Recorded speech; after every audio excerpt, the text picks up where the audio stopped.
Bismillahirrahmanirrahim. Assalamualaikum warahmatullahi wabarakatuh. Alhamdulillahirabbil alamin. Wassalatu wassalamu ala asyrafil anbiya'i wal mursalin nabiyina Muhammadin wa ala alihi wa sahbihi ajma'in. Amma ba'du, usikum wa iyaya bitaqwallah faqad fazal muttaqun. Qala Allah Ta'ala fi kitabihil karim, a'udzu billahi minasyaitonir rajim. Ya ayyuhalladzina amanu taqullaha haqqa tuqatih wa la tamutunna illa wa antum muslimun. Ayyuhal ikhwa wal akhwat, a'azzani Allah wa iyyakum ajma'in. Alhamdulillah, kita bersyukur kepada Allah atas segala karunia, nikmat, hidayah dan inayahnya, sehingga kita masih bisa menjalankan ibadah puasa Ramadan di siang harinya dan juga qiyam di malam harinya. Mudah-mudahan amal ibadah kita ini diterima di sisi Allah Subhanahu wa taala. Salawat beriring salam semoga selalu tercurah kepada junjungan kita Nabiullah Muhammad sallallahu alaihi wasallam, suri teladan kita, figur terbaik yang hendaknya kita jadikan idola dalam kehidupan ini, di dalam melaksanakan syariat, di dalam melaksanakan ibadah kepada Allah Subhanahu wa taala. Ikhwan wal akhwat, ini melakukan Allah Subhanahu wa taala, kita kembali melanjutkan pembacaan kitab kita, yaitu kitab 500 tanya jawab tentang masalah jin dan sihir, karya Syekh Ridho Abdullah Basha. Pagi ini kita mulai dengan pertanyaan 117. Pertanyaan ke-117, apakah syaitan memiliki tanduk? Maka jawabannya adalah benar, syaitan itu memiliki tanduk. Dasarnya adalah hadis dari Abdullah bin Umar radhiyallahu anhuma. Dia berkata, Rasulullah sallallahu alaihi wasallam bersabda, "Wala tahayyanu bi salatikum tulu'asy syams wala ghurubaha fa innaha tatlu'u baina qarnai syaitanin." Kalian jangan mengerjakan salat ketika matahari terbit dan terbenam, karena ia terbit di antara kedua tanduk syaitan. Hadis riwayat Al-Bukhari dalam sahihnya nomor hadis 3273, bahwa syaitan itu memiliki tanduk, dan kita dilarang untuk sholat di saat terbit maupun tepat saat terbenamnya matahari.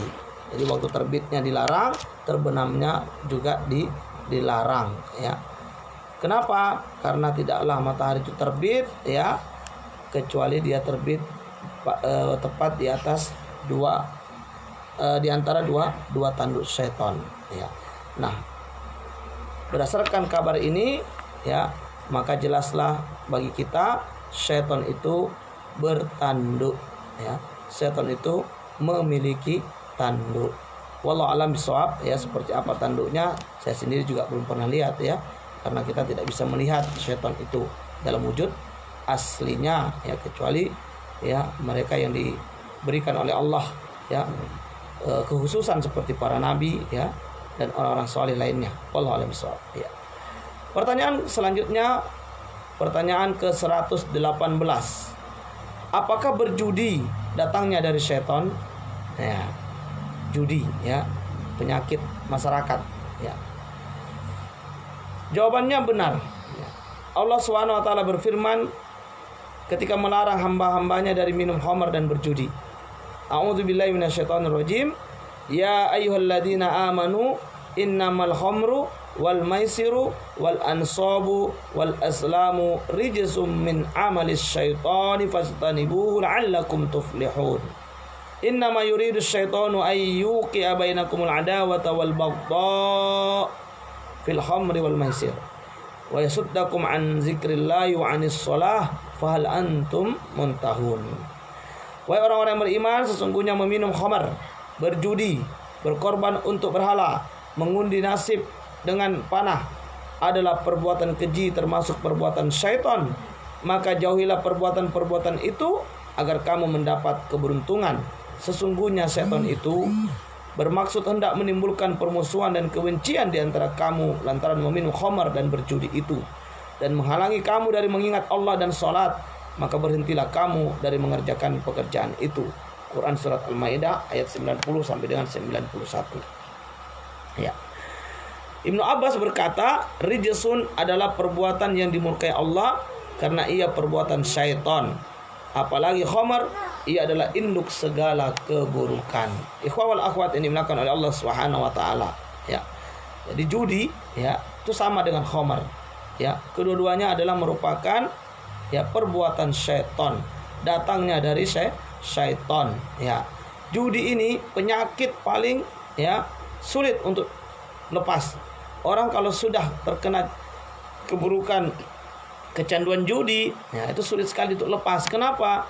Judi ini kalahnya bikin penasaran, ya, menangnya bikin ketagihan. Ya. Orang kalau sudah kena judi, dia kalah penasaran, menang ketagihan. Ya. Kadang-kadang lagi main, ya, menang, mau berhenti. Lalu apa kata lawan mainnya? Coba kalau berani berhenti, ya. Coba, ya, kalau berani berhenti, ya. Saya udah kalah, kamu mau berhenti. Nah, di sini, ya, sehingga apa? Terjadi permusuhan, ya, terjadi perkelahian, ya. Inilah yang diinginkan oleh setan. Ya. Jadi dari judi, dari khamar itu tidak ada yang lain diinginkan adalah kecuali perkelahian, permusuhan, ya, kebencian. Nah, makanya orang kalau sudah mabuk, ya, apalagi, ya kan? Yang dia cari musuh, yang dia cari lawan, ya, karena akalnya sudah rusak. Begitu juga judi, ya, kalau sudah kalah nggak terima, gitu, ya kan, ya, orang mau berhenti nggak boleh. Nah, ya inilah dua penyakit yang hendaknya kita hindari, ya, khamar dan judi. Bahkan khamar ini adalah merupakan induk dari segala keburukan. Boleh jadi induknya adalah khamar, ya, bapaknya judi, ya. Jadi ini dua hal, ya, sepasang dia nih, ya, sepasang, yaitu khamar dan judi, ya. Apabila sudah menimpa seseorang, ya, sulit sekali untuk, ya, bisa bertobat keluar daripada lingkaran tersebut. Oleh karenanya di sini menjadi penting, ya, teman, ya, memilih teman, ya, sebagaimana disebutkan dalam riwayat, ya, dalam sebuah hadis, almar'u ala dini khalilih, ya, seseorang itu sangat tergantung, ya, terpengaruh oleh, ya, agama temannya, ya, agama orang-orang terdekatnya. Ya, maka lingkungan ini penting, ikhwan wal akhwat ini dimuliakan oleh Allah Subhanahu wa taala. Kalau kita tidak bisa mencari kawan-kawan baik, ya, maka lebih baik jangan bergaul, ya. Tapi kalau kita mampu untuk bergaul dengan orang-orang saleh, maka itu yang terbaik. Lakukan banyak-banyak bergaul dengan mereka, ya, agar apa? Agar kemudian kita bisa terjaga dari segala keburukan, segala kemaksiatan, ya. Teman-teman soleh ini adalah teman-teman terbaik, ya. Karena kelak di akhirat, ya, disebutkan dalam Quran itu, ya, bahwa al-akhillau yauma izin adun illal muttaqun. Ya. Orang-orang yang di dunia dahulunya berteman karib, ya, apa misalnya, ces gitu, ya, deket, ya, betul-betul menjadi sahabat yang sangat saling peduli, ya, kelak di akhirat akan menjadi musuh satu dengan yang lain, ya, akan menjadi musuh. Manakala pertemanan, persahabatan yang dibangun di dunia itu bukan di atas ketakwaan kepada Allah Subhanahu wa taala, ya. Jika, ya, pertemanan, persahabatan itu hanya dibangun di atas urusan dunia semata, ya, urusan keuntungan dunia seperti harta, tahta, ya, kehormatan, ya, popularitas dan sebagainya, maka kelak di akhirat orang yang berkawan ini akan menjadi musuh satu dengan yang lain, akan saling menyalahkan, akan saling menuntut, ya. Al-akhillau yauma izin aduun illal muttaqun, kecuali mereka yang bertakwa. Ya, kecuali mereka yang berkawan di atas keimanan kepada Allah dan kesolehan kepada Allah Subhanahu wa taala. Oleh karena itu, kita sangat dianjurkan untuk mencari kawan-kawan saleh yang mampu membawa kita kepada hubungan baik dengan Allah, ya, yang membantu kita untuk terus bertaqarrub, mendekatkan diri kepada Allah, istiqamah di atas hidayatul Islam wal iman, ya, istiqamah di atas amal salih. Nah, kawan-kawan yang begini ini hendaknya kita perbanyak, ya, perbanyak berkawan dengan orang-orang salih, orang-orang yang baik, ya. Jangan perbanyak kawan yang hanya, ya, sibuk dengan urusan-urusan yang bersifat duniawiyah, ya, urusan harta, urusan tahta, urusan wanita, ya, jabatan, popularitas, ya. Nah, ini semua adalah hanya dunia, ya, yang mana kelak di akhirat tidak bermanfaat. Hubungan-hubungan seperti ini, hubungan yang bermanfaat adalah hubungan yang dibangun di atas keimanan, ketakwaan kepada Allah Subhanahu wa taala. Dan kelak orang-orang yang berkawan di dunia, bersahabat di dunia di atas iman dan ketakwaan kepada Allah akan bisa saling memberi syafaat. Ya, kelak misalnya si A dan si B bersahabat di atas iman dan takwa. Lalu di akhirat nanti si A ditakdirkan, ya, Allah masuk surga dia. Maka si A ini akan mencari kawannya si B manakala tak nampak di surga. Ya, dia akan mencari. Ya. Sehingga ini kawan bisa memberi syafaat kepada kawannya yang lainnya yang tadinya bersahabat dengan baik di dunia dikarenakan iman dan ketakwaan kepada Allah Subhanahu wa taala. Maka perbanyaklah sahabat-sahabat baik, ya, bukan al-akhwat ini oleh Allah, agar kita juga terhindar dari keburukan-keburukan. Karena sekali lagi, ya, seseorang sangat tergantung, sangat terkait, sangat terpengaruh dengan agama sahabatnya, agama orang-orang terdekatnya, ya. Selanjutnya pertanyaan ke-119. Apakah permadani, tempat tidur, dan pakaian yang berlebih juga dari syaitan? Ya. Ini terkait dengan perhiasan-perhiasan, ya, fasilitas keduniaan. Apakah permadani, tempat tidur, pakaian yang berlebih juga dari syaitan? Maka jawabannya adalah benar, ya. Bahwa kelebihan permadani, kelebihan tempat tidur, dan kelebihan pakaian itu datangnya dari syaitan, ya.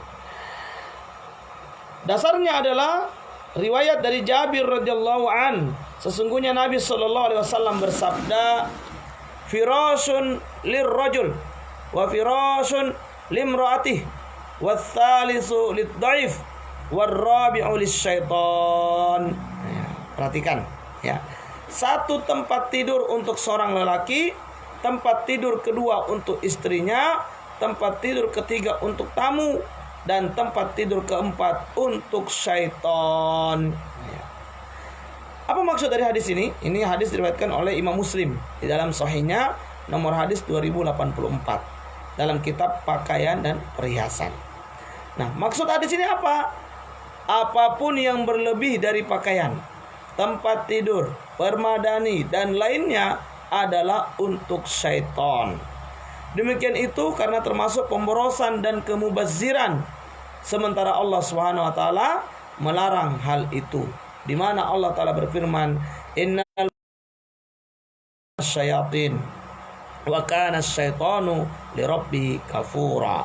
Sesungguhnya pemboros itu adalah saudara syaitan, dan syaitan itu adalah sangat ingkar kepada Rabb-nya. Quran surat Al-Isra ayat 27. Dalam ayat lain Allah juga berfirman, "Innahu la yuhibbul musrifin." Sesungguhnya Allah tidak menyukai orang-orang yang berlebih-lebihan. Quran surat Al-A'raf ayat 31. Oleh karena itu ikhwan wal akhwat yang dimuliakan oleh Allah Subhanahu wa taala, ya, bahwa dalam hal membeli pakaian, ya, dalam hal membangun rumah, ya, kamar, ya, ini memang sunnahnya cukup 3 kamar sajalah, ya. 1 kamar keluarga, 1 kamar anak perempuan, 1 kamar anak lelaki, ya. Dan manakala ada tamu, ya, kamar ketika ada tamu, maka anak perempuan ditarik ke kamar keluarga, lalu tamu bisa bermalam di kamar anak perempuan tadi. Nah, ini menjadi penting bahwa tidak usah berlebih-lebihan membangun ya rumah dengan ya kamar misalnya 5 sampai 7 kamar ya. Itu kelebihannya adalah tempat seton ya. Dan kami alhamdulillah sudah beberapa kali ya, melihat kasus fakta ya, rumah yang besar yang kemudian penghuninya di dalam hanya tidak banyak ya, tidak semua kamar dipakai, akhirnya apa, kamar itu menjadi tempat bermalamnya setan ya. Orang yang punya rumah merasa tidak nyaman, kok di atas itu ada suara ya Pak Ustadz ya, kalau udah malam ada aja suara-suara di kamar tuh seperti ada orang, padahal nggak ada orang gitu ya. Nah ini ya, ini membuktikan bahwa memang kelebihan ruangan ya, kamar di dalam rumah itu hanya akan memberikan ruang bagi setan untuk tinggal ya, untuk menginap bersama kita ya. Maka cukuplah kamar itu 3 saja ya, kamar keluarga, ibu dan ayah, kamar anak perempuan, kamar anak laki-laki. Karena ya Islam menata bahwa laki-laki dan perempuan itu ya hendaknya dipisah ya tempat tidurnya ketika sudah berumur 10 tahun. Dipisah. Ya. Ya, dipisah. Anak-anak gadis punya kamar sendiri, anak-anak laki-laki juga punya kamar sendiri, dan orang tua juga punya kamar sendiri ya. Nah, begitu juga pakaian. Jangan berlebihan ya. Cek lemari kita hari ini. Kalau banyak sekali pakaian kita, sementara kita nggak bisa memakainya semuanya. Kadang-kadang ada pakaian itu cuma dipakai seminggu sekali, atau bahkan ada yang dipakai cuma sebulan sekali ya. Ada juga yang dipakai hanya waktu-waktu tertentu. Ikhwan wal akhwat yang dimuliakan oleh Allah Subhanahu wa taala, itu semua adalah mubazir. Itu semua adalah pemborosan. Maka sebaiknya jika memang pakaian itu berlebih dan kita tidak memakainya semuanya, maka sebaiknya diinfakkan saja ya. Sebaiknya diinfakkan saja ya. Ya, jangan ya, jangan kita membazirkan di lemari, pakaian 3 lemari, pakaian semua. Itu baru pakaian istri, belum pakaian suami, belum pakaian anak-anak. Mubazir ya. Mubazir ini teman setan ya. Waalaikumsalam, ada kakak saya dari Makassar ya, Kak Ruswina Tapa ya. Waalaikumsalam Kak ya, insyaallah ya.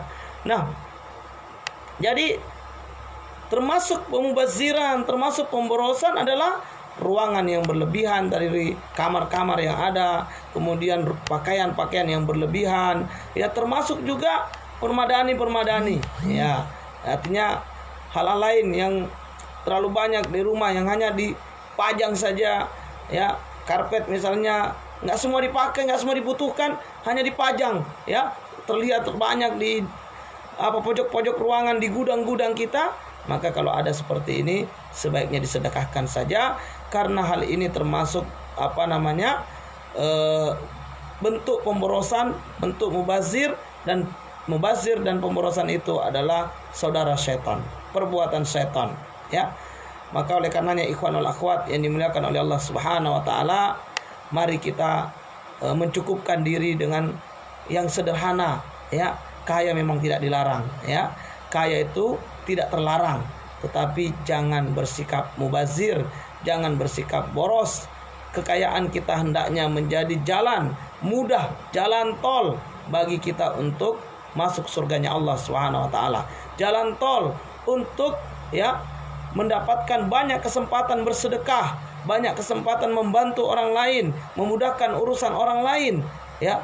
Maka harta yang Allah berikan ini hendaknya digunakan sebaik-baiknya agar jalan kita nanti menuju Allah kelak ke surganya itu mulus ya. Bukankah dalam hadis Rasulullah SAW mengingatkan kepada kita, ternyata kelak di surga itu orang-orang miskin lebih dulu masuk surga dari orang-orang kaya ya. Jaraknya bahkan ya sejauh 500 tahun jaraknya ya. Sudah 500 tahun orang miskin dalam surga, baru orang kaya masuk. Kenapa begitu? Ya karena orang kaya ini dihisap ya hartanya ya. Harta kalau makin banyak makin berat hisapnya, makin panjang urusannya, makin lama dihisapnya ya. Oleh karena itu ya, kita tidak dilarang untuk kaya, tetapi jadikan kekayaan kita sebagai apa? Sebagai momentum untuk memperbanyak bekal akhirat kita ya, sedekah yang banyak, sedekah yang rutin, ya, sedekah yang tepat sasaran. Ya, apalagi di bulan suci Ramadan seperti ini, ya, perbanyak memberi buka puasa untuk orang-orang yang sedang berpuasa. Begitu juga di kondisi pandemi seperti ini, ya, tolong untuk berbagi, karena banyak sekali saudara-saudara kita di masa pandemi ini kehilangan pekerjaan, juga kehilangan mata pencaharian. Maka berbagilah dengan mereka. 100.000 itu adalah bukan nilai yang besar jika kita yakin akan apa yang Allah janjikan. Insya Allah bersedekah tidak pernah membuat orang miskin, dan bersedekah akan membuat hati selalu tenang, ya, harta selalu berkah. Selanjutnya pertanyaan ke-120. Di manakah letak majelis-majelis setan? Di manakah letak majelis-majelis setan? Jawabannya adalah sebuah hadis dari Nabi sallallahu alaihi wasallam, ya. Dari Abu Iyad, dari seorang lelaki salah satu sahabat Nabi sallallahu alaihi wasallam, dia berkata, "Anna Nabiyya sallallahu alaihi wasallam naha an yujlasa baina dihhi wad-dhilli wa qala majlisus syaitan." Sesungguhnya Nabi sallallahu alaihi wasallam melarang kita duduk di antara sinar matahari dan bayang-bayang. Kenapa? Beliau mengatakan itu adalah tempat duduk syaitan. Hadis riwayat Imam Ahmad dalam Al-Musnad, nomor hadis 15.421. Ini adalah hadis sahih dengan sanad hasan, sebagaimana yang dikatakan oleh Syekh Salim bin Id Al-Hilali. Sedangkan Al-Baihaqi meriwayatkan dalam Al-Kubra jilid 3 halaman 236, nomor hadis 237. Maka majelis setan adalah tempat antara terik matahari dan bayang-bayang. Ini, ya, ilmu baru juga ini, ya, luar biasa, informasi baru. Ternyata kita jangan duduk di antara sinar matahari dan bayang-bayang. Ya, kenapa? Karena itu adalah tempat duduknya syaitan. Ya, Masya Allah, ya. Selanjutnya pertanyaan ke-121. Apakah setan bergerak dalam tubuh manusia? Ya. Apakah setan itu bisa bergerak dalam tubuh manusia? Ya. Maka jawabannya adalah benar. Setan bisa bergerak di dalam tubuh manusia. Ya. Hal ini berdasarkan apa yang disampaikan oleh Rasulullah sallallahu alaihi wasallam, "Inna syaitana yajri min ibni Adam majrad dam." Sesungguhnya syaitan itu mengalir pada ibnu Adam melalui peredaran darah. Ya. Hadis riwayat Al-Bukhari dalam sahihnya, nomor hadis 2039 dalam kitab I'tikaf, ya, I'tikaf, dan Muslim nomor hadis 2174 dalam kitab Salam. Ya. Jelas sekali, ikhwanul akhwat yang dimuliakan oleh Allah, bahwa syaitan itu bisa kemana-mana dia di dalam tubuh kita ini, berpindah dari satu tempat, dari satu, ya, anggota badan ke badan yang lain, anggota yang lain, ya. Dan ini memang sudah sering kita temukan oleh para peruqyah ketika meruqyah klien-klien yang sedang diganggu jin ini, ya. Itu penuturan dari mereka itu pindah-pindah, Pak Ustadz, ya. Nanti kadang di sini, nanti kadang di kepala, kadang ke perut, ya, kadang ke tangan, kadang ke kaki. Itu seperti berjalan begitu, ya. Ya, begitulah setan. Setan berjalan di tubuh manusia melalui peredaran darah, ya. Makanya di antara terapi terbaiknya, ya, untuk gangguan setan dan gangguan jin dan sihir ini itu dengan bekam, ya. Kenapa? Karena setan berjalan di atas aliran darah, ya, berjalan di aliran darah. Nah, darah apa yang dilewati? Itu darah kotor, ya. Maka dengan bekam insya Allah, ya, akan membantu menarik mereka, ya, karena bekam ini mengeluarkan darah-darah kotor yang sudah tidak dibutuhkan oleh tubuh kita, ya. Selain dengan ruqyah tentunya, ya, dan herbal-herbal, maka bekam sangat membantu proses penyembuhan gangguan jin maupun gangguan sihir. Jadi setan itu berjalan di dalam tubuh manusia melalui apa? Melalui aliran darah, ya, melalui aliran darah. Selanjutnya pertanyaan ke-122, ya. Adakah doa jami' menyeluruh yang bisa menghadang tipu daya setan?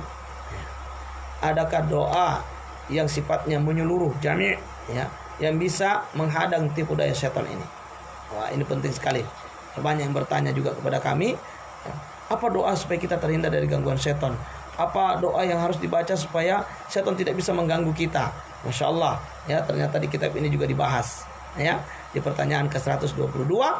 Maka Syekh, ya, Ridha Abdullah Basha membawakan sebuah riwayat dari Nabi sallallahu alaihi wasallam dari sahabat Abdurrahman bin Hanbashi, ya, dari Jabir bin Abdullah radhiyallahu anhuma, dia berkata, Rasulullah sallallahu alaihi wasallam bersabda, A'udzu bikalimatillahi tammatil lati la yujawizuhun, ya, allati la yujawizuhunna barrun wala fajirun min syarri ma khalaqa wa dara'a wa bara'a wa min syarri ma yanzilu minas sama' wa min syarri ma ya'ruju fiha wa min syarri ma dara'a fil ard wa min syarri ma yakhruju minha wa min syarri fitanil lail wan nahar wa min syarri kulli tariqin illa tariqan yatruku bi khairin ya Rahman. Masya Allah, ya, aku berlindung kepada kalimat Allah yang sempurna, yang tidak bisa ditembus orang, baik dan buruk sekalipun, dari keburukan segala makhluk yang diciptakan dan disebarkannya. Juga berlindung dari keburukan yang turun dari langit dan naik padanya. Juga berlindung dari segala yang menyebar di muka bumi dan dari keburukan yang keluar darinya. Juga berlindung dari keburukan fitnah di waktu malam dan siang. Aku berlindung dari setiap yang datang di malam hari, kecuali yang datang dengan membawa kebaikan. Wahai Ar-Rahman, kabulkanlah.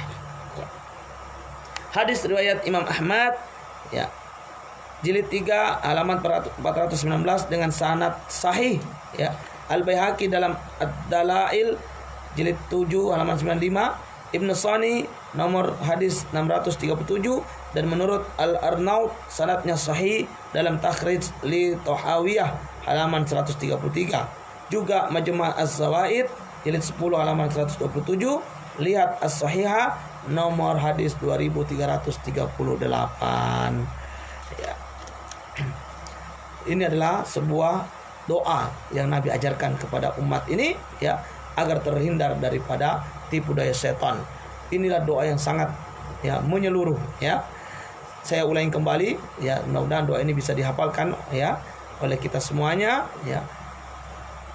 A'udzu bikalimatillahi tammatil lati la yujawizuhunna barrun wala fajir min syarri ma khalaqa wa dara'a wa bara'a wa min syarri ma yanzilu minas sama' wa min syarri ma ya'ruju fiha wa min syarri ma dara'a fil ard wa min syarri ma yakhruju minha wa min syarri fitanil laili wan nahar wa min syarri kulli tariqin illa tariqan yatruku bi khairin ya Rahman. Ya, ini doa yang luar biasa, ya, ikhwan akhwat innallaha Allah Subhanahu wa taala. Hendaknya doa ini dihafalkan dan dibaca, ya, di setiap kondisi-kondisi kita, agar ini menjadi, ya, sarana benteng dari Allah Subhanahu wa taala terhadap segala keburukan syaitan. Ya. Kemudian pada hadis ini Jibril alaihissalam datang kepada Nabi sallallahu alaihi wasallam ketika para syaitan turun dari gunung-gunung dan lembah-lembah untuk menyerang beliau. Di antara syaitan-syaitan itu ada yang membawa bola api untuk membakar Rasulullah sallallahu alaihi wasallam. Maka Jibril alaihissalam mengajarkan doa ini kepada beliau. Akhirnya api syaitan itu padam dan mereka pun dihancurkan oleh Allah Subhanahu wa taala. Masya Allah. Ini asbabun nuzul, asbabul wurud dari hadis ini apa? Yaitu bahwa setan-setan keluar, turun dari gunung-gunung dan lembah-lembah, ya, untuk apa? Menyerang Rasulullah SAW. Ya, bahkan ada yang membawa api, bola api dari di antara mereka. Maka malaikat Jibril turun, ya, membantu Nabi dengan mengajarkan sebuah doa, ya, yaitu doa ini. Ya. Masya Allah, ya, ketika doa ini dibaca apa yang terjadi? Ya, api setan itu padam dan mereka pun dihancurkan oleh Allah Subhanahu wa taala. Masya Allah, la haula wala quwata illa billah. Ya, amalkan doa ini ikhwan wal akhwat yang dimuliakan oleh Allah, terkhusus ya ikhwan wal akhwat yang sedang dalam gangguan jin, ya dalam penguasaan makar-makar setan, perbanyak membaca doa ini. Ya, semoga dengan demikian ya kita semua terjaga. Antum semua juga terjaga ya, dan selamat daripada tipu daya setan. Mau baik tipu daya itu yang didatangkan melalui sihir-sihirnya ataupun juga melalui gangguan-gangguan langsungnya yang terjadi ya. Ikhwan wal akhwat ini dilakukan oleh Allah. Ini doa jami' menyeluruh ya, doa yang sangat luar biasa ya, yang diajarkan langsung oleh malaikat Jibril kepada Rasulullah sallallahu alaihi wasallam ya, di saat Rasulullah akan diserang oleh bangsa setan saat itu. Selanjutnya pertanyaan terakhir pada pagi hari ini, yaitu pertanyaan ke-123. Apa yang dimaksud dengan rannatus syaitan? Apa yang dimaksud dengan rannatus syaitan? Jawabannya, rannatus syaitan adalah suara nyanyian. Ya, suara nyanyian. Dari Ibnu Umar radhiyallahu anhuma, dia berkata, dakhaltu ma'a Rasulillah sallallahu alaihi wasallam fa idza ibnuhu Ibrahim yajudu bi nafsihi fa akhadahu Rasulullah sallallahu alaihi wasallam fa wada'ahu fi hijrihi fa fadat aynah fa qultu ya Rasulullah atabki wa tanhana 'anil buka fa qala lastu anha 'anil bukai innama nahaitu an sautaini ahmaqaini fajiraini sautin 'inda nagmatin la'ibun wa lahwun wa mazamiris syaitan wa sautin 'inda musibatin darbu wajhin wa syaqqu juyubin wa rannatu syaitanin. Aku masuk bersama Rasulullah SAW. Rupanya putra beliau Ibrahim sedang menghembuskan nafas terakhirnya. Rasulullah SAW mengambil putranya itu dan beliau letakkan di pangkuannya. Kemudian kedua mata beliau meneteskan air mata. Aku bertanya, wahai Rasulullah, mengapa engkau menangis? Padahal engkau melarang kami menangis karena sedih. Beliau menjawab, aku tidak melarang menangis. Yang aku larang hanya dua suara bodoh yang keji. Yang pertama, suara yang ada lantunannya. Itu adalah perbuatan sia-sia, main-main, dan seruling syaitan. Yang kedua, aku juga melarang suara ketika musibah. Itu diiringi dengan menampar wajah, merobek saku pakaian, dan nyanyian syaitan. Hadis hasan diriwayatkan oleh At-Tirmizi nomor hadis 1005, Al-Baihaqi jilid 4 halaman 69, dan Abu Dawud At-Tayalisi dalam musnadnya. At-Tirmizi berkata ini hadis hasan. Juga dihasankan oleh Al-Albani dalam Sahih At-Tirmizi dan diriwayatkan Al-Baghawi dalam Syarah As-Sunnah jilid 5 halaman 431, Al-Haythami dalam Al-Majma' jilid 3 halaman 17, dan Abu Dawud At-Tayalisi secara panjang nomor hadis 1683. Ya. Ikhwan wal akhwat yang dimuliakan oleh Allah Subhanahu wa taala. Dari hadis ini ya, kita ambil pelajaran ya, selain bahwa ya dalam hadis ini menyebutkan tentang rannatus syaitan atau nyanyian setan ya, maka dari hadis ini juga ada pelajaran penting. Di antaranya adalah ada peristiwa yang terjadi, yaitu ketika wafatnya putra Nabi sallallahu alaihi wasallam, yaitu Ibrahim ya. Beliau masih sangat kecil waktu itu, masih bayi ya kalau tidak salah ya, atau masih anak-anak itu ya. Ibrahim wafat. Nah, saat itu Rasulullah meneteskan air mata ya. Kemudian Ibnu Umar bertanya, kenapa engkau menangis wahai Rasulullah? Bukankah engkau melarang kami menangis dari kesedihan? Maka di sini Rasulullah mengajarkan kepada sahabatnya Ibnu Umar dan kepada kita semua bahwa tangisan rahmat itu boleh ya. Menangis karena kasih sayang ya, sebagai bentuk sayang ya, itu boleh ya. Orang tua anaknya meninggal lalu menangis, itu boleh. Seorang anak orang tuanya meninggal lalu dia menangis, itu boleh ya. menangis yang demikian itu tanda rahmat, kasih sayang, itu boleh. Yang dilarang oleh Rasulullah SAW adalah apa? Menangis dengan ratapan, ya. Menangis dengan tangisan sambil menampar-nampar wajah, menyobek-nyobek baju, ya. Kemudian meraung-raung, ya, berguling-guling di lantai atau di bumi. Nah, ini adalah bentuk hal yang dilarang oleh Rasulullah. Ini yang disebut dengan niyahah, ya. Dalam bab janais itu ada pasal tentang niyahah ini, larangan untuk meratap, ya. Tidak boleh. Kalau model nangis yang seperti itu terlarang. Tapi kalau sekedar meneteskan air mata sebagai tanda sayang, tanda rahmat, ya, itu tidak masalah, ya. Hal itu adalah tanda bahwa kita ada kasih sayang di antara kita, ada, ya, rahmat, ya, di antara kita, rahmat di antara kita ini ada, dan itu boleh-boleh saja, sah-sah saja. Yang tidak boleh adalah menangis dengan meraung-raung, meratap, menjambak rambut, menampar wajah, menyobek-nyobek baju, atau berguling-guling di lantai atau di tanah.